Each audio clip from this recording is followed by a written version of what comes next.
Matania Radio.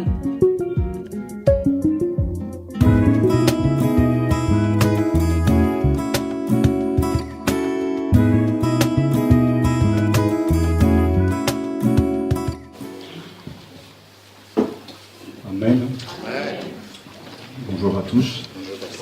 Soyez bénis par le Seigneur. Et je vous invite à vous lever, on va ouvrir la Bible ensemble pour faire une lecture dans le livre des Actes des Apôtres, chapitre 11,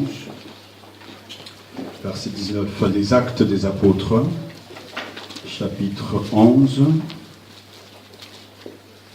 verset 19. Actes des Apôtres.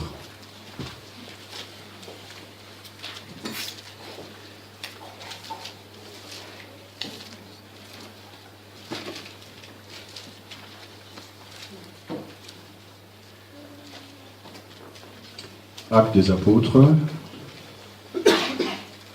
chapitre 11, verset 19. Lisons et accueillons la parole du Seigneur.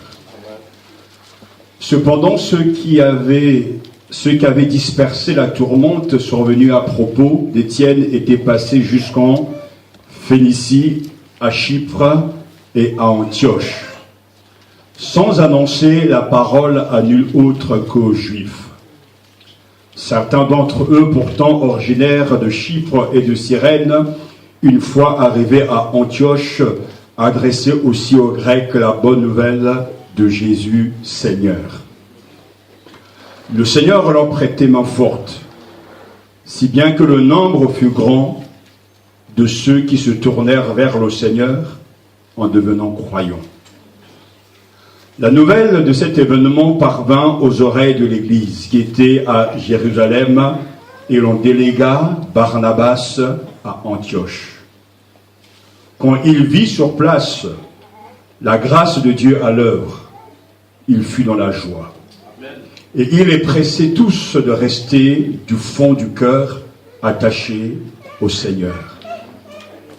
C'était en effet un homme droit, rempli d'Esprit Saint et de foi. Amen. Une foule considérable se joignit ainsi au Seigneur. Barnabas partit alors chercher Saul à Tarse. Il l'y trouva et l'amena à Antioche. Ils passèrent une année entière à travailler ensemble dans cette église et à instruire une foule considérable. Et c'est à Antioche que pour la première fois, le nom de chrétien fut donné aux disciples. Amen. Prions le Seigneur. Notre bon Maître, notre Seigneur, soit adoré. Amen. Nous croyons en toi.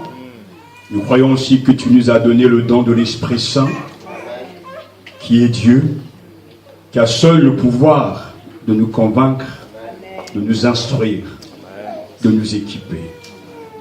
Nous avons entendu que ta main et ta grâce étaient sur tes disciples. Et c'est toi qui as provoqué la conversion. C'est toi qui as provoqué le changement. C'est pour cela aussi que nous nous adressons à toi, notre Seigneur, glorifié. De provoquer au milieu de nous aussi, par ta grâce, le changement. Amen. Pour que nous soyons des croyants, des chrétiens fidèles. Amen. Que par ta grâce et par la puissance de ton esprit, tu nous donnes de t'accepter, d'accepter ta parole, de nous laisser interpeller et de changer pour ta gloire. Amen. Seigneur, donne-nous de pouvoir dire oui et amen à cette parole et que par ton esprit, ton règne vienne, que par ta puissance de ton esprit, ton œuvre aille de l'avant et ira de l'avant. Au nom de Jésus. Amen.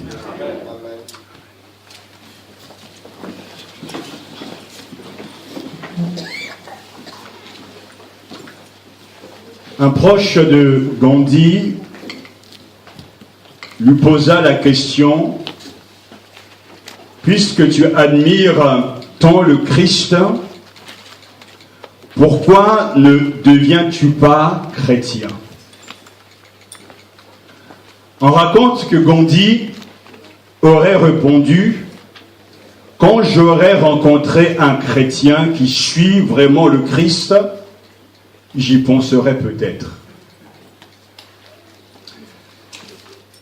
Peut-être que si Gandhi était de nôtre ce matin, il aura la même réponse. On raconte aussi que Mao Tse-tung vint en Amérique pour étudier à l'université. Intrigué par le christianisme et la culture occidentale. Mais après avoir rencontré des chrétiens et découvert leur façon de vivre le christianisme, il fut désillusionné et se tourna vers le marxisme. Et tout le monde connaît le reste. Peut-être que lui aussi, s'il était là, il se tournerait vers les autres religions. Il y a quelques semaines, je suis allé voir au cinéma Exodus, Dieu est roi. Ce film qui nous parle donc de Moïse et des fameux 10 commandements. C'est un très grand film. Des décors grandioses, des acteurs impeccables. Pour le chrétien qui va voir ce film, il peut être dérangé. Il peut être bousculé parce que le réalisateur Ridley Scott prend vraiment beaucoup de liberté par rapport au texte biblique. Mais on ne peut pas sortir de cette salle de cinéma sans vraiment s'interroger sur l'image qu'il donne de Dieu. Dans le film, Dieu est représenté par un enfant capricieux. Mais en sortant de la salle de cinéma, et le film, comme je dis, le film est remarquable, les 10 plans sont vraiment incroyables. Surtout en 3D, c'est impressionnant. Le Moïse, selon Ridley Scott, c'est un Moïse qui se cherche, qui reçoit un coup et qui peut-être discute avec Dieu ou peut-être rêve. On ne sait pas. Il y a des points d'interrogation. Mais il donne une image de Dieu selon lui, selon sa conception, selon sa façon de voir et de comprendre Dieu. Et c'est pour ça que même si le croyant peut être dérangé, déconcerté, il doit au moins se poser cette question: le Dieu en qui je crois n'est-il pas habillé, maquillé, marqué par le lot de ma propre expérience? Et cela en fait soulève la question fondamentale, la question qui est à la base de tout. Ce que nous croyons est-il vraiment le produit, le résultat d'une connaissance approfondie des Écritures? Et l'évangile de ce matin nous interroge sur le nom chrétien. Qu'est-ce qu'un chrétien? Comment devient-on chrétien? Comment vit-on en tant que chrétien? Être chrétien est peut-être pour certains juste une étiquette. Une manière de dire: je ne suis pas musulman, je ne suis pas bouddhiste, mais je suis chrétien. Être chrétien pour d'autres, c'est simplement une étiquette, une récitation. Je crois en Dieu, donc je suis chrétien. Mais notre définition du christianisme, notre compréhension de qui est réellement chrétien et qu'est-ce qu'un chrétien, doit découler de la connaissance biblique. On ne peut pas forcer le texte, mais on doit laisser le texte nous interpeller. Et la Bible nous dit ce matin que c'est à Antioche, pour la première fois, que les disciples reçurent le nom de chrétien. L'historien est content de l'entendre et de lire ce texte parce que c'est clair, il est intéressé par les chiffres, les dates, et c'est sans doute vers l'an 40 ou voire vers 43 après Jésus-Christ qu'à Antioche, pour la première fois, les disciples reçurent le nom de chrétiens. Avant tout, nous devons savoir que c'est dans un contexte païen que les disciples reçurent le nom de chrétiens. L'évangile avait atteint la Samarie. Et grâce à Dieu, les premiers païens, Actes chapitre 10, Corneille et les autres se sont donnés au Seigneur. Les chrétiens qui étaient dispersés, qui avaient quitté Jérusalem, ont commencé partout de proclamer et d'annoncer la bonne nouvelle qui est une personne, Jésus-Christ. Amen. Le Seigneur était avec eux. Le Seigneur a ajouté à l'église ceux qui étaient sauvés. Et ceux qui étaient prédestinés au salut ont entendu l'évangile et se sont tournés vers le Seigneur et sont devenus des disciples de Jésus.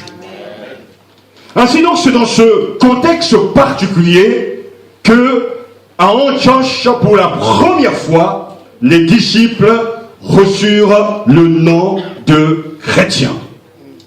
Dans la Bible, il n'y a que 3 mentions du nom dans le Nouveau Testament. Dans le texte que nous venons de lire, Actes chapitre 11, verset 26 et Actes chapitre 26, verset 28, et enfin, 1 Pierre chapitre 4, verset 16, qui montre que ce titre était généralement reconnu. Mais c'est la première fois que les disciples reçurent le nom de chrétien. Jadis, auparavant, les disciples se désignaient par d'autres noms. Ils s'appelaient par exemple frères. Dans Actes chapitre 1, verset 15, tous étaient des frères dans le Seigneur. Dans Actes chapitre 2, verset 44, il est dit qu'ils étaient des croyants. Les croyants qui partagent la même foi, la même confiance en Jésus-Christ mort et ressuscité pour eux. On reconnaissait les disciples parce que c'est eux aussi dont on disait qu'ils suivaient la voie. Actes chapitre 9, verset 2, ils suivaient la voie. Cette voie, bien sûr, c'est le Christ. On les reconnaissait aussi parce que, entre eux aussi, ils s'appelaient, se désignaient par les saints. C'est-à-dire, ceux qui ont été mis à part, Actes des Apôtres, chapitre 9, verset 13, ceux qui ont été mis à part par le Seigneur. Et quand on arrive au chapitre 11, verset donc 26, c'est là où la Bible nous dit, Luc nous dit que c'est à Antioche pour la première fois, comme si les autres noms, les autres titres ne suffisaient pas, que les disciples reçurent le nom de chrétien. Aussi étonnant que cela paraisse, nous ne savons pas encore aujourd'hui avec certitude d'où vient le nom de chrétien. Mais nous connaissons son étymologie. Le chrétien, ou chrétien traduit donc le grec, Christianos, qui est formé sur Christos, c'est-à-dire Christ. Le chrétien est partisan, un adepte de Christ. Le chrétien, c'est celui qui adhère au parti de Jésus-Christ. Le chrétien est celui qui est associé avec Christ. Christiano, comme l'a traduit Chouraki, il a traduit par Messier. Donc le chrétien est un petit Messie entre parenthèses. Un petit Christ. Car le grand Christ est inimitable. Le chrétien est celui qui est membre du parti de Jésus. Le chrétien fait partie de la maison du Christ. Le chrétien, c'est celui qui adhère au Seigneur Jésus Messie. Le chrétien est celui qui appartient au Christ, Seigneur des Seigneurs et Roi des Rois. Ainsi, pour la première fois, les disciples reçurent ou bien ont été nommés chrétiens. Et le mot chrétien désigne les disciples du Christ. Voyez bien, il y a donc une réalité dans ce que nous entendons, parce que ils étaient les disciples de Jésus, mais ils ont reçu le nom de chrétien. Il nous faut d'abord comprendre ce qu'est un disciple.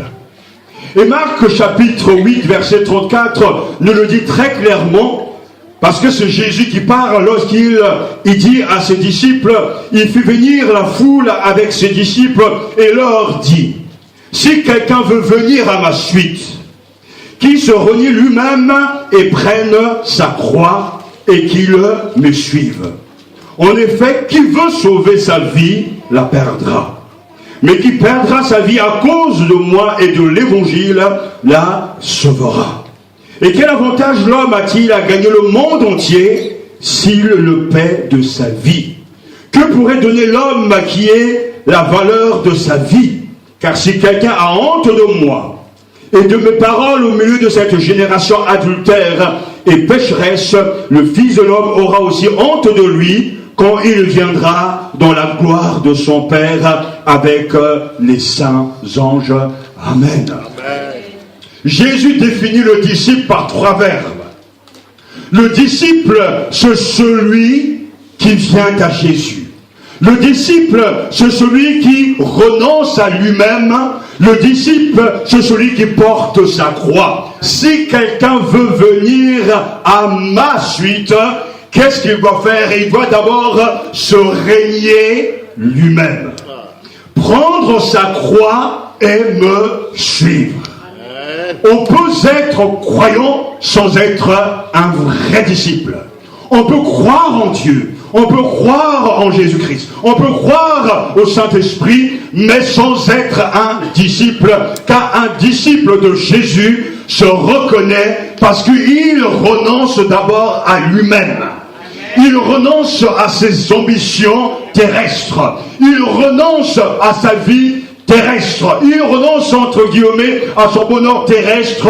Il se charge de la croix de Jésus, c'est-à-dire il épouse la condition du Christ, il accepte la voie de souffrance, il accepte d'être calomnié à cause de Jésus, il accepte d'être jugé à cause de Christ, et il est un suiveur puissant, inébranlable, fidèle à son Seigneur. Ce disciple de Jésus est un apprenti. Le disciple de Jésus est un élève et qui reconnaît que Jésus est son maître. Jésus est son rabbi.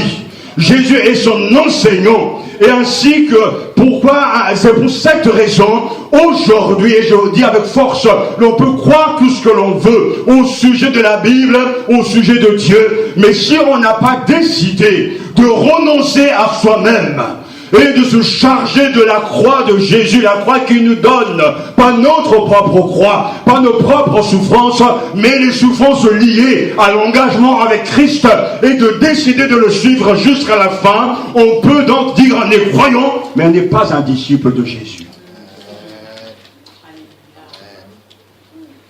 Et j'ai bien peur que ce soit aujourd'hui un des drames de nos églises. Car nous sommes bien croyants, mais sommes-nous des vrais disciples du Christ? Être chrétien, c'est donc reconnaître que nous appartenons à Jésus. Amen. Les non-chrétiens reconnaissent que les chrétiens ne sont pas comme tout le monde. Amen. C'est un mouvement. C'est une secte, entre parenthèses. C'est une tribu. C'est un royaume particulier. Ils étaient avec nous dans le monde, mais quand l'évangile les a touchés, ils ont quitté le monde pour entrer dans le royaume, le monde de Dieu. Ainsi donc, à Antioche, on savait reconnaître que ces gens-là, ils ne sont pas comme nous. Les Juifs savaient reconnaître que ces gens-là, ils ne sont pas comme nous. Parce qu'ils sont différents de nous. Parce qu'ils appartiennent à quelqu'un, ils le revendiquent, ils l'affirment et ils le proclament que moi, je suis au Seigneur. Je suis prêt à mourir pour mon Seigneur. Je suis prêt à livrer ma vie pour mon Seigneur. Je suis un partisan du Christ. Je suis un adepte de Jésus-Christ. Je suis un allié de Jésus. Je suis un ami de Jésus. Je suis un partisan du Christ. Voilà ce qu'est un chrétien. Le chrétien est une personne qui est attachée, dévouée à Christ à son parti. C'est pour ça que le chrétien est capable de lever haut l'étendard du Christ. Le chrétien est capable de mourir pour lui. Parce qu'il est totalement passionné par son maître. Parce qu'il est totalement engagé. Mais est-ce que tous les croyants sont des disciples? Je l'ai dit non. On peut être croyant, on peut être sincère même dans sa démarche chrétienne sans être un véritable chrétien. Car c'est pour la première fois que les disciples, les gens qui étaient déjà engagés, reçurent le nom de chrétiens. Qui dans l'église a l'identité de disciples? Mais c'est ceux qui suivent réellement le Christ. C'est ceux qui sont réellement attachés à lui. C'est ceux qui sont engagés. C'est ceux qui portent du fruit, qui sont les vrais membres du corps du Christ, les disciples du Seigneur Jésus. On peut venir à l'église tous les dimanches, c'est une bonne chose. On peut lire sa Bible tous les jours, et c'est une bonne chose. On peut prier pour toutes les nations, c'est une bonne chose. Mais s'il n'y a pas une relation personnelle avec le Christ, s'il n'y a pas d'engagement par rapport à lui, s'il n'y a pas une communion véritable, on n'est pas du tout chrétien. On peut donc utiliser ce mot. Et aujourd'hui, ce mot est utilisé partout. Vous allez au Congo-Brazzaville, les gens vous diront je suis chrétien. Vous allez à Lomé, les gens vous diront je suis chrétien. Vous allez, je ne sais pas, en France, je suis chrétien. Tout le monde est chrétien, mais quand on regarde ce qu'il y a à l'intérieur, on se rend bien compte que la définition, le sens biblique de ce mot n'a pas été saisi par les soi-disant croyants. Être chrétien, je le dis encore avec force, c'est être membre du corps de Christ. Être chrétien, c'est être engagé, être partisan du Christ. Être chrétien, c'est appartenir. Appartenir au groupe de Jésus. Être chrétien, c'est défendre les intérêts de Jésus. Le chrétien ne vit plus pour lui-même, mais il vit pour son maître. Le chrétien n'est pas celui qui donne sa vie et qui la reprend une semaine après lorsque les difficultés arrivent. Non, il a donné sa vie et il restera dans les mains de son Seigneur jusqu'à la fin. Le chrétien n'est pas démissionnaire qui change la vie. Les 6 mois, il est fidèle à l'engagement de son maître et il a pour la promotion et pour la proclamation du règne de Dieu. Est-ce que tu es chrétien? Peut-être que tu utilises ce nom pour te différencier des autres. Peut-être que tu utilises ce nom pour dire je fais partie d'une famille. Et que Dieu nous garde de rester attachés à nos mouvements, à nos dénominations. Car il y a des chrétiens chez les méthodistes, il y a des chrétiens chez les baptistes, il y a des chrétiens chez les évangéliques, il y a des chrétiens dans d'autres églises. Car les vraies marques du christianisme sont là dans la Bible. Jésus nous l'a répété ce matin. Il vient de nous le dire encore ce matin. Si quelqu'un veut venir à ma suite, il doit renoncer à lui-même. Mais quand nous nous aimons et que nous prenons soin que de nous-mêmes, comment peut-on dire que nous sommes des chrétiens? Comment peut-on dire que nous sommes des disciples de Jésus? Lorsqu'on ne se charge pas de sa croix, c'est-à-dire des difficultés liées à l'appel de Dieu, comment peut-on dire qu'on est un disciple de Jésus? Si on ne suit pas Jésus à la trace, pas après pas, jour après jour, année après année, comment peut-on dire qu'on est chrétien? Ou même disciple? Non. Les non-chrétiens savent reconnaître les vrais disciples. D'ailleurs, Pierre lui-même a été victime de cette appartenance au groupe de Jésus. Parce que là, dans la cour, cette bonne petite vieille dame lui a reconnu. Je sais aussi que toi, tu faisais partie de leurs, de cette tribu, de cette secte. Et Pierre dira, non, je ne le connais pas. Voilà le croyant. Car le croyant est capable de renoncer à sa foi quand les difficultés sont là.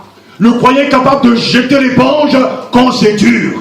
Le croyant démissionne quand c'est compliqué. Mais le vrai disciple est attaché à son Seigneur. Parce que dans son âme, dans son esprit, il vit pour lui. Son ambition, c'est sa gloire. Et je bénis Dieu. Parce que pendant toutes ces années, je rencontrais des vrais disciples, des vrais chrétiens. Et comme ce matin, nous l'avons entendu, s'il n'y avait pas de vrais chrétiens, le monde sera déjà par terre et l'église n'existera plus. Mais béni soit Dieu, parce qu'il y a des vrais disciples. Ils existent, les vrais chrétiens sont là.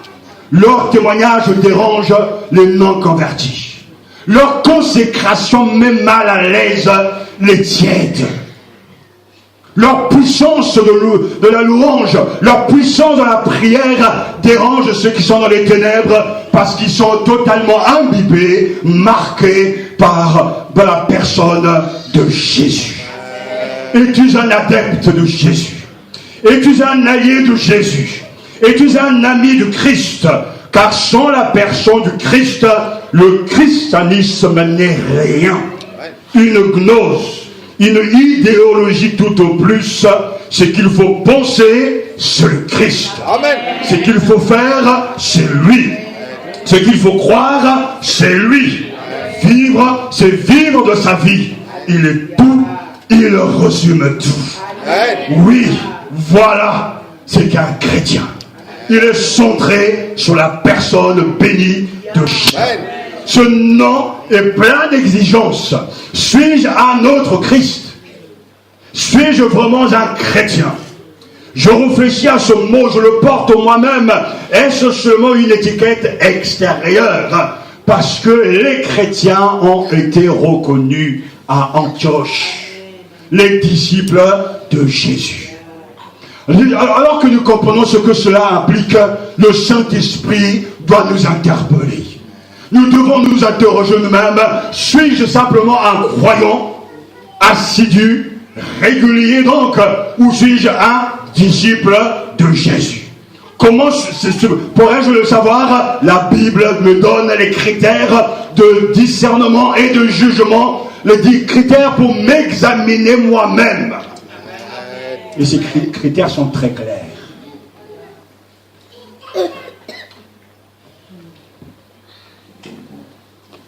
Un chrétien appartient au Christ. Mais comment devient-on chrétien? Avant de répondre à cette question, il faut comprendre le problème fondamental de l'homme, que nous pouvons résumer en 3 affirmations selon Jean. Et Jean écrit dans son épître, 1 Jean chapitre 1 verset 5 à 6. Et voici le message que nous avons entendu de lui et que nous vous dévoilons. Dieu est lumière. Et de ténèbres, il n'y a pas de trace en lui.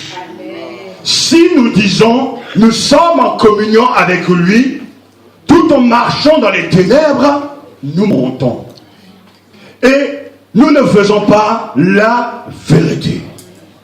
Jean affirme avec force et autorité, il y a ceux qui marchent dans les ténèbres. L'homme sans Christ est mort. L'homme sans Christ est dans les ténèbres. L'homme et son Christ vit dans le péché et c'est normal. Mais Dieu est lumière. Amen. Lorsque cette lumière brille sur celui qui marche dans les ténèbres, il passe de l'obscurité à la lumière. Amen. De la puissance de Satan à la puissance de Dieu. Amen. Esclave du péché, il devient esclave de Jésus-Christ. Parce que la lumière de Dieu brille sur lui. Parce que c'est le message que nous proclamons et que nous révélons aux chrétiens. Aujourd'hui encore, Dieu est lumière.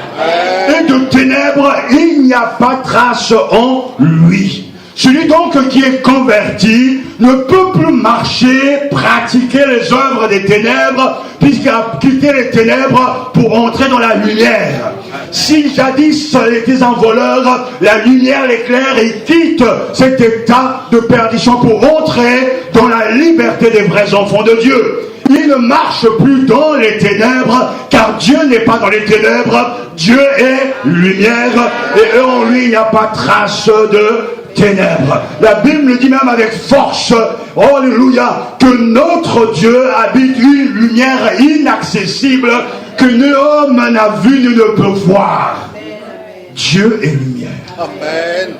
Et en lui, il n'y a pas de trace de ténèbres. 1 Timothée chapitre 6 verset 16, le seul qui possède l'immortalité, qui habite une lumière inaccessible, que nul homme n'a vu ni ne peut voir, à lui, gloire et puissance éternelle. Et cela vient avec justement le texte de Jean, parce que Dieu est lumière. Il y a les ténèbres, il n'y a pas de cohabitation, il n'y a pas de mariage entre Dieu et le péché, entre la lumière et les ténèbres. Les ténèbres sont chassées par la lumière. Ainsi, pour devenir chrétien, il faut qu'on pense en état de perdition, du savoir d'où l'on vient. J'étais un pécheur qui vivait, marchait dans les ténèbres, mais Dieu est lumière m'a éclairé. Donc automatiquement, par conséquent, je suis passé des ténèbres à la lumière. Je ne peux pas prendre plaisir aux mensonges. Je ne peux pas prendre plaisir aux calomnies. Je ne peux pas prendre plaisir aux critiques, aux vols, etc., l'adultère. Non, car j'ai quitté les ténèbres que j'aimais jadis dans mon état de perdition pour entrer dans la lumière de mon Père. Amen. Alléluia. Amen. Dieu est lumière. Amen. Que ce matin, il éclaire chacun d'entre nous. Et cela est réel et vrai. C'est pour ça que le christianisme, c'est du vrai, c'est du solide. Car c'est un état réel. Jadis, mais maintenant. Autrefois, mais maintenant. Alléluia. Celui qui veut devenir chrétien doit donc reconnaître ce fait, qu'il ne peut pas se changer lui-même, qui ne peut pas changer sa nature, mais Dieu qui est lumière vient à sa rencontre. Dieu qui est lumière l'éclaire.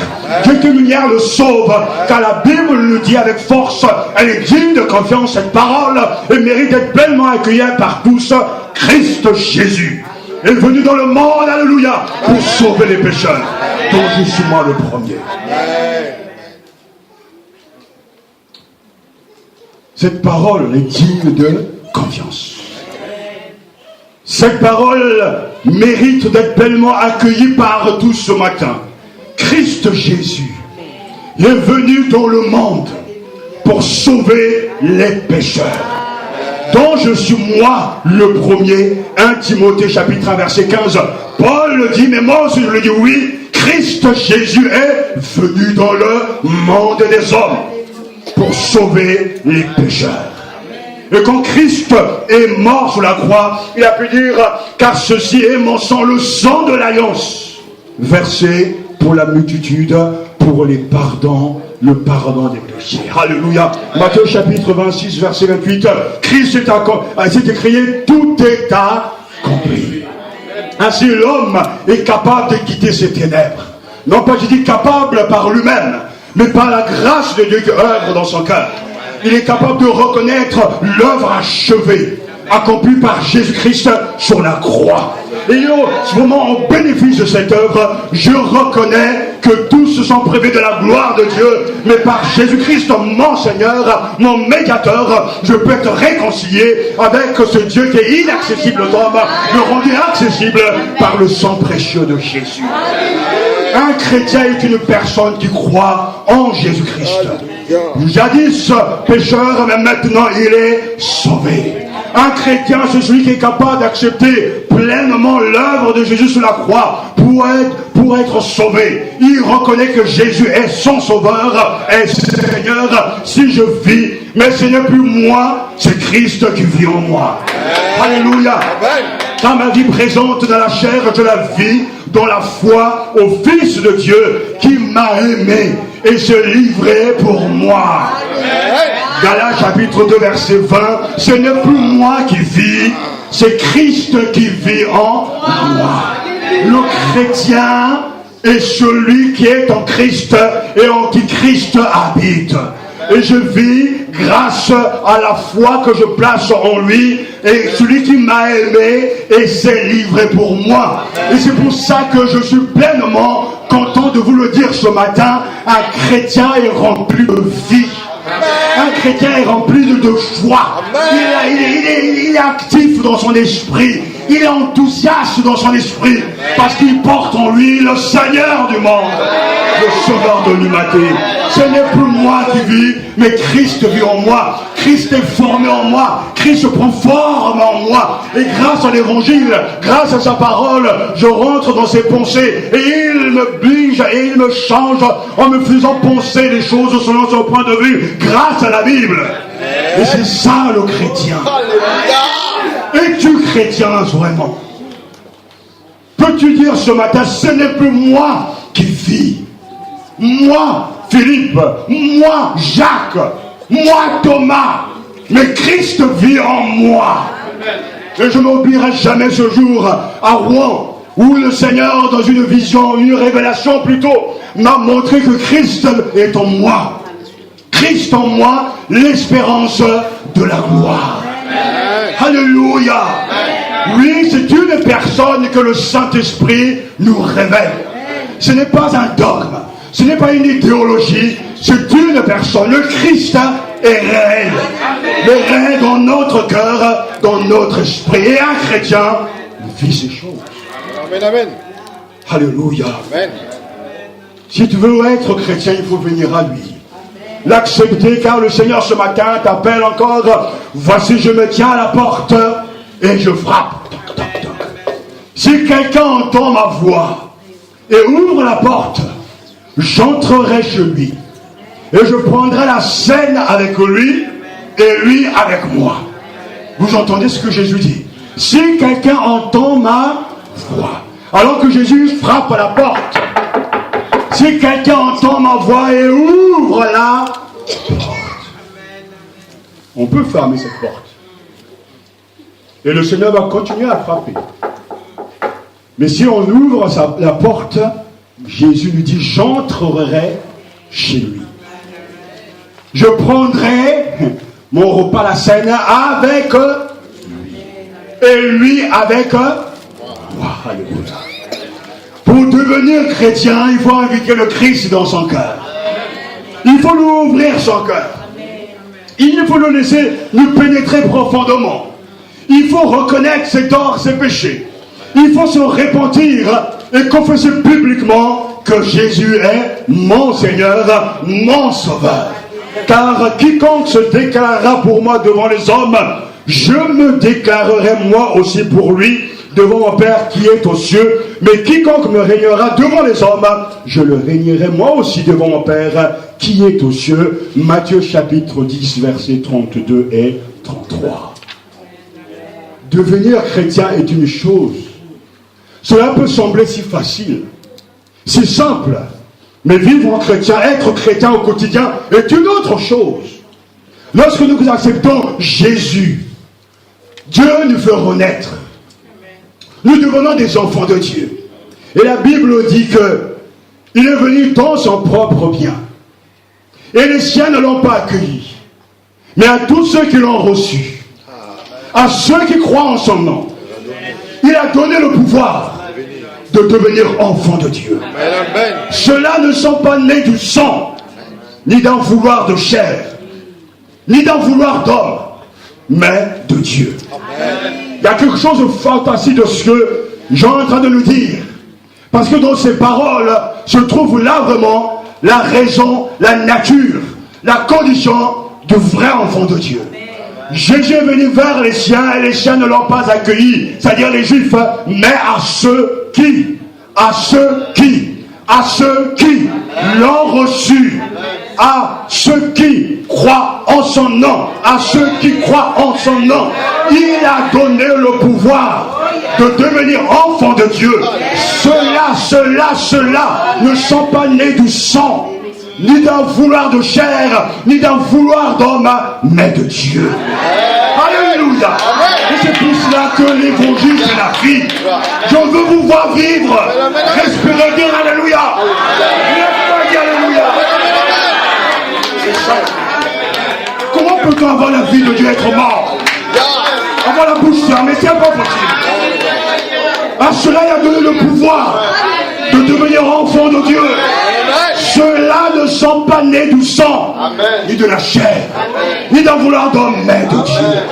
C'est ça un chrétien. C'est pour ça qu'il n'est pas comme les autres. Il porte en lui la vie de Dieu. Il dégage une vie surnaturelle.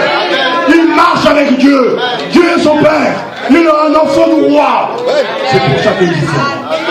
Et si ce matin cette vie est en toi, ça se saura automatiquement. Car on ne peut pas cacher la vie. On ne peut pas refuser la vie. La vie se dégage. La vie se donne. La vie se partage. Je suis un enfant du roi des rois, du créateur de l'univers. Il m'a donné le pouvoir de devenir enfant de Dieu. Oh, que Dieu nous aide à vivre cet évangile-là. C'est l'évangile qu'il faut prêcher. Les prédicateurs doivent être remplis de cette vie. Ils doivent donner envie aux autres. Alléluia. Car Christ est la vie. C'est pour ça que de cette relation, alors on devient un enfant de Dieu. De cette relation, de cette nouvelle naissance, on en a comme Père, le Père Céleste. On a une nouvelle position. Le chrétien a des privilèges. Le chrétien a des responsabilités. Le chrétien a des privilèges. Être chrétien, c'est avoir avant tout une relation personnelle avec Jésus-Christ. Le christianisme sans le Christ est vide. Lorsqu'on accepte le Christ comme son Seigneur et son Sauveur, nous découvrons, alléluia, qu'il est suffisant en tout. Amen. Jésus est notre médiateur. Jésus est notre grand prêtre. Jésus est notre fondement. Jésus est notre pierre angulaire. Jésus nous donne la vie. Jésus est notre Seigneur. En lui, nous avons une vie cachée. Il est notre but. Il nous aime. Il est notre agneau de Dieu qui ôte le péché du monde. Il est notre alpha et oméga. Il est notre amen. Il est notre berger. Il est notre chemin. Il est notre Jésus. Il est notre juge. Il est notre pain de vie. Il est notre roi. C'est ça un chrétien. Un païen a envie de le suivre parce qu'il dégage la vie. Il a la vie de Dieu en lui. Pas une vie qui s'est créée, mais comme Jésus remplit son mode de vie, son monde, alors quelque chose de lui inconsciemment se dégage. Être chrétien, c'est avant tout avoir une relation personnelle avec Jésus-Christ. C'est une relation sûre, car la Bible dit, je vous ai écrit tout cela pour que vous sachiez que vous avez la vie éternelle. Amen. Vous qui avez la foi au nom du Fils de Dieu. 1 Jean chapitre 5 verset 17. Le chrétien est sûr du solide. Sa relation avec son Seigneur est vraie, pour que vous sachiez que vous avez la vie éternelle, vous qui croyez au nom du Fils de Dieu. Alléluia. Être chrétien, c'est ce privilège. Être chrétien, c'est le plus grand privilège que de communier avec Dieu. Le chrétien a une relation avec lui. La Bible nous dit également dans Romains chapitre 8 verset 17, enfant et donc héritier. Héritier de Dieu, co-héritier de Christ, puisqu'ayant part à ses souffrances, nous aurons part aussi à sa gloire. Alléluia. Voilà ce que nous chrétiens avons. Ce sont nos privilèges. Non seulement nous avons une relation avec le Père, le Fils et l'Esprit, mais nous avons un autre privilège, nous recevons un nouveau statut.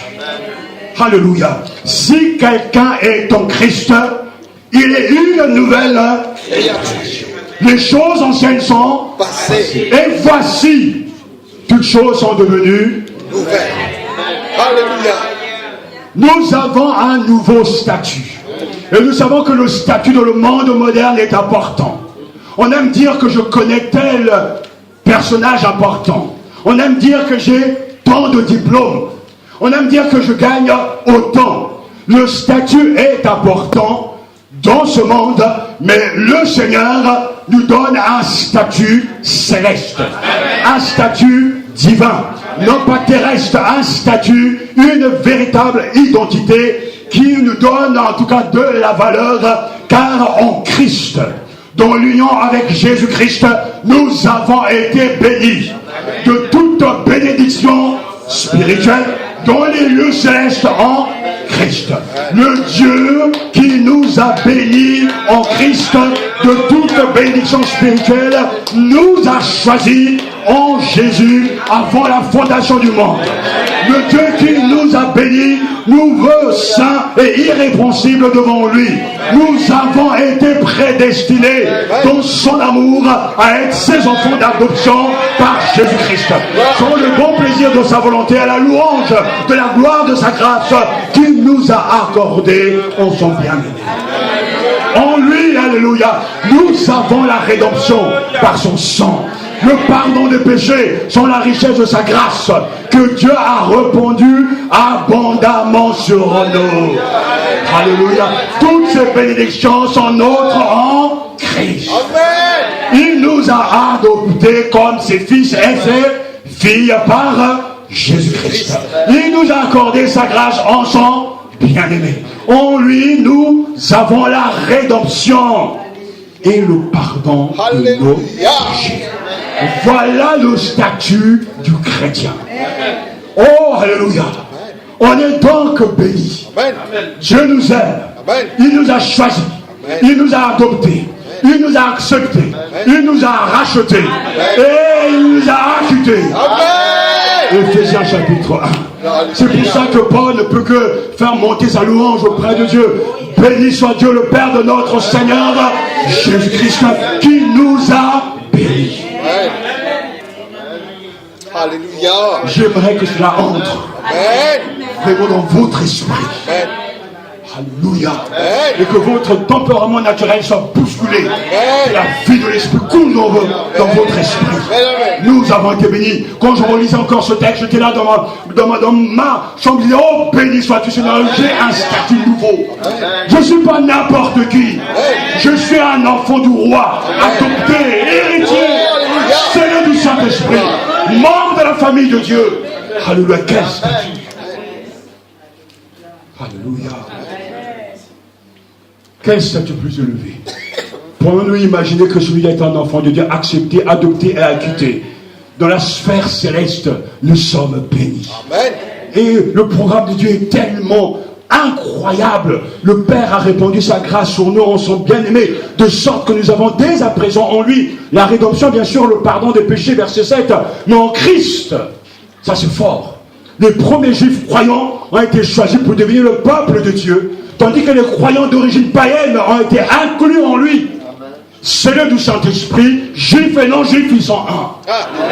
Christ. Ça, c'est le nouveau statut. Nous avons une grande famille. Nous appartenons à une grande famille dont Dieu est notre Père. Et ça, c'est en Christ. Être chrétien, c'est avoir tous ces privilèges. Peut-être que vous soupirez, vous vous dites, voilà, si j'étais le fils de tel président, de tel empereur, si j'étais le fils de tel prince, de tel roi terrestre, alors si c'est le cas, c'est bien. Mais vous ne serez pas pour autant heureux. Parce que le bonheur, et j'en parlais hier encore avec les candidats au baptême, il y a une différence, je vous dis ici une petite parenthèse, il y a une différence entre être heureux, être dans la joie. Être dans le bonheur selon l'homme. Parce que le bonheur selon l'homme, ce sont des choses terrestres. C'est l'argent, les maisons, les voitures, les vêtements, la réputation, la carrière terrestre. Mais on peut avoir tout cela, et les stars nous le montrent très clairement. On peut tout avoir, tout acheter.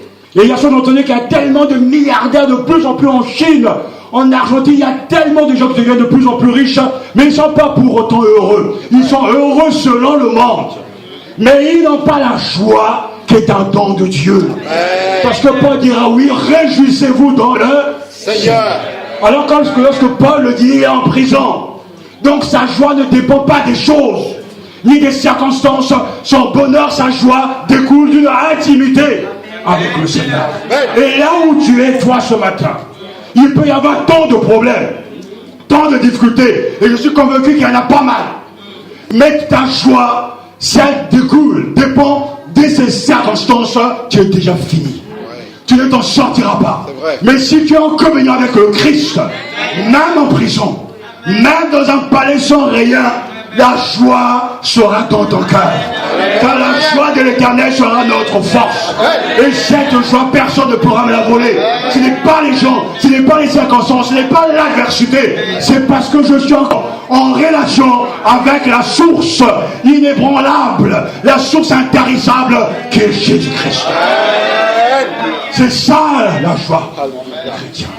Alors quand vous voyez des gens qui sont toujours abattus parce que les circonstances changent, aujourd'hui ils ont une bonne nouvelle, ils sont tous souriants. Tout à l'heure il y aura une mauvaise nouvelle, ils auront une mine d'enterrement. Parce qu'ils sont victimes des circonstances. Mais le chrétien, lui, il est en communion avec eux, celui qui vit au siècle des siècles. C'est à Antioche, dans un contexte païen de persécution, que les disciples ont été appelés chrétiens. En France, on n'est pas du tout persécuté. Et je demande, et je crois que mon père spirituel avait raison d'un poète, c'est on voit la persécution en France. Déjà, l'état de l'église, son persécution est dramatique. Mais si la persécution devait arriver, alors là, il n'y restera que des miettes. Mais sans doute ça arrive. Peut-être que bientôt le Front National va passer au pouvoir. Et les choses vont avancer, évoluer. Mais Dieu contrôle toutes choses. Mais c'est Dieu aussi qui permet la persécution. Ils ont été bousculés à Jérusalem parce que quand ils étaient à Jérusalem, ils étaient contents. Le Saint-Esprit est descendu sur nous. Alors frères et sœurs, on se retrouve, on se fait du bien, on s'aime, on chante nos cantiques, alléluia, amen, je t'aime de l'amour du Seigneur, tu m'aimes aussi, alléluia, ah Seigneur, béni sois-tu, tu es bon. Et Jésus voit ça et dit, ok, ça suffit. Allez, tiens, une persécution et tout le monde est éparpillé.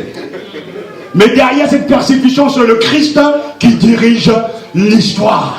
Et qui est en train d'écrire un autre chapitre pour s'en aller païens. Alléluia. Alors on les retrouve à tel endroit, à Antioche, à Jérusalem, qui sont pour toute notre nation, et l'évangile est propagé. Et je crois que j'ai bien peur que pour que Dieu nous change, il faut vraiment qu'il nous bouscule. Qu'il nous fasse parce qu'on aime notre bien-être. On se plaît dedans. On dort dedans, on roupille. Oh, c'est bon la vie chrétienne. Tant que je n'ai pas de croix à porter, tant qu'on ne m'embête pas, mes voisins sont sympathiques, mes collègues de travail, c'est cool. Seigneur, je suis bien, je te loue, tout va bien. Et dans ce tout va bien, il va dire, oh, moi je vois que tu n'es pas bien. Il va t'envoyer un mercenaire. Et c'est là on voit tout d'un coup le croyant, comment dire, au nom de Jésus, je chasse l'esprit de mercenaire qui est en lui. Je brise la puissance qui est en lui. La puissance de résistance contre moi. Oh, tout ennemi qui vient contre moi sera. On va dans tous les sens. Parce que ça nous plaît, ça. Mais les disciples n'ont pas prié comme ça, non. La persécution arrive, ils demandent, Seigneur, donne-nous l'assurance d'annoncer ton évangile avec puissance. Et c'est ce qui va se passer. Certains vont se retrouver en prison. D'autres carrément rejetés ça et là, mais l'évangile est en train d'atteindre les nations. Béni soit Dieu. Parce qu'être chrétien, c'est vivre pour Jésus. Être chrétien, c'est être engagé. Être chrétien, c'est reconnaître ses privilèges. Être chrétien, c'est être aussi responsable. Et ce que j'aimerais t'amener par ce point si important, parce que le chrétien agit dans le monde. L'évangile influence toute sa vie. C'est au nom de l'évangile que le chrétien fait ce qu'il fait. C'est au nom de l'évangile que s'organise sa manière d'être au monde. Et un chrétien a des privilèges, mais il a aussi des responsabilités. Et dans la Bible, il dit dans Romains chapitre 14, verset 12, ainsi chacun de nous rendra compte à Dieu pour lui-même. Je suis responsable de moi-même. Je suis responsable des autres. Je suis responsable du prochain. Je suis responsable de mes frères en Jésus-Christ. Le chrétien est responsable de son prochain. Mais qui est mon prochain? C'est celui qui est à côté de toi et qui ne connaît pas Jésus-Christ. Qui est mon prochain? C'est celui qui va en enfer. Et que tu dois interpeller grâce à l'évangile pour qu'il passe des ténèbres à la lumière. Nous sommes responsables des Français qui ont rejeté le Christ. Nous sommes responsables de tous ces millions de Français qui disent que je ne crois pas en Dieu et c'est une bonne chose, c'est une belle chose. Non, nous devons prier pour eux. Nous devons les évangéliser. Nous devons nous aussi accepter le mandat divin, Matthieu chapitre 28, allez et faites de toutes les nations des disciples. J'aimerais vous poser la question de ce matin, toi qui te dis chrétien, combien de personnes as-tu déjà amené à Jésus? Qui a déjà amené quelqu'un à Jésus ici? Des gens qui ont reçu Christ dans leur cœur, qui ont intégré l'église et qui suivent le Christ.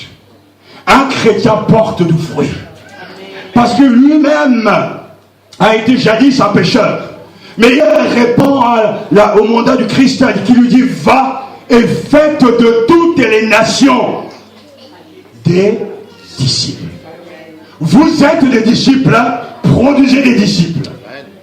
Et c'est vrai que lorsqu'on est un vrai disciple, et la meilleure manière en fait d'évangéliser, parce qu'on a tout essayé, et j'ai assisté à tellement de conventions, il y a tellement de spécialistes, même dans le milieu chrétien, il faut évangéliser avec, je sais pas, des projections, il faut évangéliser avec des stylos, il faut évangéliser avec des bibles de cette couleur, etc., etc.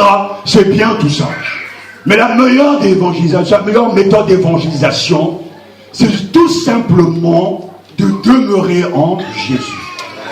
Jean chapitre 15 nous dit, celui qui demeure en moi et en qui je demeure portera beaucoup de fruits.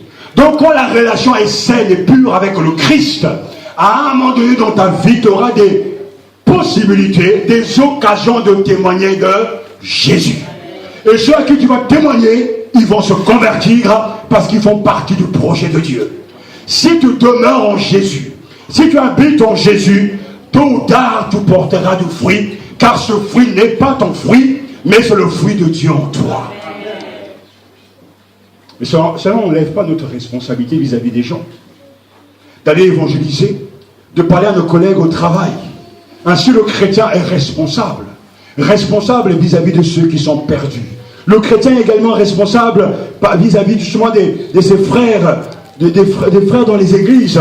Et c'est pour ça il est incroyable, impensable de penser qu'un chrétien vit en dehors d'une église locale. Un chrétien appartient à une église. C'est là qu'il se nourrit. C'est là qu'il apporte la bénédiction de Dieu. C'est là qu'il participe au culte. C'est là qu'il reçoit et qu'il le donne. C'est là qu'il est responsable. Et c'est pour ça que ce mot responsable doit être gravé en lettres d'or dans le cœur de chaque croyant. Un responsable est conscient de sa responsabilité. Et s'il sait que cette cause est la cause de mon maître et qu'il m'en demandera des comptes, alors il fait bien son travail. S'il y a l'école du dimanche, il est sérieux, il est engagé. S'il dirige la louange, il est sérieux, il est engagé. S'il prêche, il est sérieux, il est engagé. S'il y a l'école, il est sérieux, il est engagé. Les autres activités, il est sérieux et engagé parce qu'il est responsable. Amen. Et c'est un mot que j'entends beaucoup aujourd'hui. Dans le monde qui nous entoure, on parle des responsables politiques qui mènent le pays à la catastrophe. On parle des irresponsabilités des responsables en Grèce, etc. Et il y a toujours, c'est particulier à la France, c'est rare de trouver un responsable qui est jugé, condamné et qui va en prison. Parce qu'il y a un tel millefeuille de responsables qu'on ne sait pas qui est responsable. On a eu des problèmes avec des médicaments, mais on a un ami qui est en prison. Vous allez aux États-Unis, vous trouverez même des cadres supérieurs, même des gouverneurs aller en prison. Mais ici, à chaque fois, on arrive toujours à s'en sortir. Tel président qui a fait ceci, on le sait, mais il recommence encore. Ce mot responsable a vicairement, c'est-à-dire on a perdu le sens du mot responsable. Mais quand réellement on a compris ce que ce mot signifie, je suis responsable dans cette œuvre pour la gloire de Dieu. mon épouse et moi, ma famille, les amis chrétiens, nous sommes responsables. Si le bateau coule, c'est que nous sommes tous responsables de ce naufrage. Parce que nous sommes dans la famille de Dieu et que nous appartenons à Jésus-Christ. Nous sommes au Christ, nous sommes des chrétiens. Je ne vois pas, et ce n'est pas écrit Pierre, en train de faire des croche-pattes à Paul parce qu'il a plus de succès. Comme j'ai pu le voir.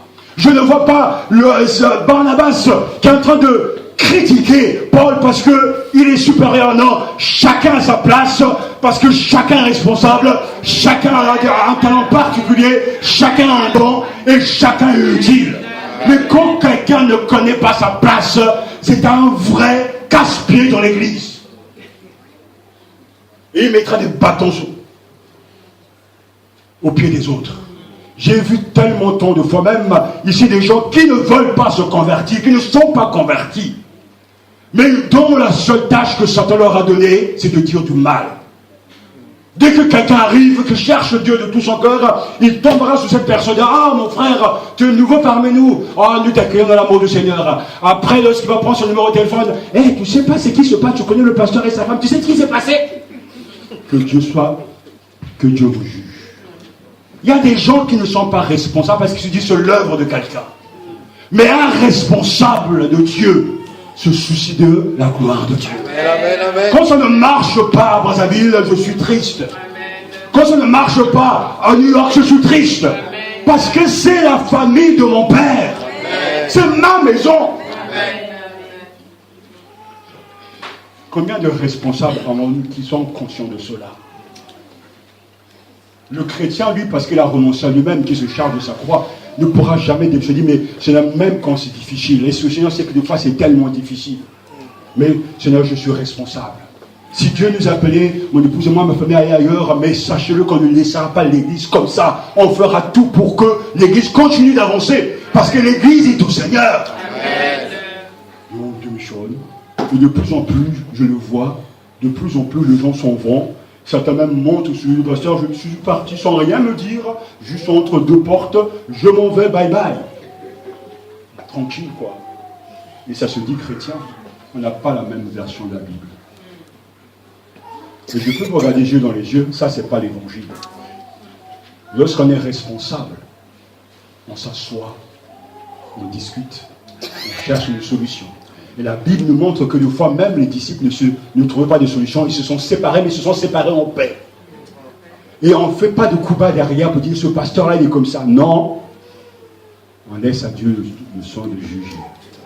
Que Dieu, je prie, nous prions constamment que Dieu nous donne des responsables qui sont à leur place et qui sont conscients de la gravité, mais aussi du privilège qu'ils ont de servir Dieu. Parce que c'est à lui que nous devons rendre compte. Un chrétien est responsable. Et j'étais interpellé ce matin parce que mon épouse disait, oui, mais si vraiment dans le monde les chrétiens ne faisaient pas ce qu'ils avaient à faire, mais qui fera ces choses-là? S'il n'y a personne pour prêcher, mais qui prêchera? S'il n'y a personne pour donner, soutenir, mais qui le fera? Et où ira-t-on? Mais il n'y a rien qui va se faire. Mais heureusement, Dieu soit béni. Il y a un reste. Il y a des gens, des hommes et des femmes qui sont à lui. Et j'oserais dire qu'il y a 10% de chrétiens qui font marcher l'œuvre de Dieu. Les autres roupillent. Lorsqu'on est responsable, on est prêt à sacrifier sa vie pour la cause de son roi. Les apôtres sont morts, certains crucifiés, décapités. Mais ils n'ont pas régné la foi. Parce qu'ils étaient des responsables. Un chrétien est un responsable. Il doit venir à la fin du pasteur, je vais être outil dans l'église. Qu'est-ce que je peux faire? On va lui confier une tâche et dire, voilà, c'est une chose remarquable. C'est ça la responsabilité. On m'a envoyé un courrier concernant notre frère Brice. S'agit-il de donner ce que l'on pense par rapport à lui? Mon épouse et moi l'avons rempli son dossier. On l'a recommandé chaleureusement. Parce qu'on sait bien qu'on l'aime et qu'on croit que Dieu va l'utiliser. Quand on est responsable, on ne fait pas hop. Je coupe le pied. J'enlève la marche. Parce que c'est le même Père. C'est le même Dieu. Quand on est responsable, on est prêt à donner son argent pour sauver l'Église. Et Dieu sait de quoi je parle, être capable de prendre cet argent qu'on a épargné pour le mettre dans l'œuvre de Dieu. Parce que les gens mentent tout le temps. Vous savez, c'est qui me fait mal. C'est une note personnelle. Je vois trop de mensonges parmi les croyants. Les gens sont prêts à prendre de l'argent pour enterrer quelqu'un qui est mort, qu'ils n'ont même pas vu depuis des années. Acheter un billet pour aller enterrer un oncle qu'ils ne connaissent même pas. Mais quand il s'agit de donner l'argent à l'œuvre de Dieu, dire ah, on n'a pas trop d'argent. Trop de mensonges. Quand on est responsable, ça dit qu'on est chrétien, on fera tout pour la gloire de Dieu. Amen. On prendra le temps aussi d'avertir ceux qui vivent dans le désordre, de consoler ceux qui sont abattus, de supporter les faibles, d'user de patience envers tous, comme cela est écrit dans 1 Thessaloniciens chapitre 5 verset 14. Un chrétien donc, c'est celui qui est né de Dieu. Un chrétien a une relation vivante, assidue avec le Christ. Un chrétien fréquente Jésus par le biais des Écritures. Un chrétien a une ambition, c'est d'être un fidèle disciple du Christ. Un chrétien veut être un petit Christ. Un chrétien, il est conscient de ses privilèges et il est reconnaissant. Un chrétien ne fuit jamais ses responsabilités. Alors toi qui m'écoutes, es-tu chrétien? Un partisan du Christ. Peut-être que nous devons mettre en prière. Seigneur, fais-moi te ressembler. Fais de moi un chrétien. Alléluia. Nous voulons prier maintenant. Un chrétien, je voudrais être. Jadis on chantait ce cantique. Un chrétien, je voudrais être. Donc, un chrétien, je voudrais être dans mon cœur. Pas simplement dans ma bouche, mais dans mon cœur. Un chrétien. Et les autres pourront nous reconnaître facilement. Il fait partie de la patrie, de la tribu de Jésus. C'est un Christos. C'est un petit Christos. Nous voulons prier. Je laisse le Saint-Esprit continuer à œuvrer dans chaque cœur. Alléluia.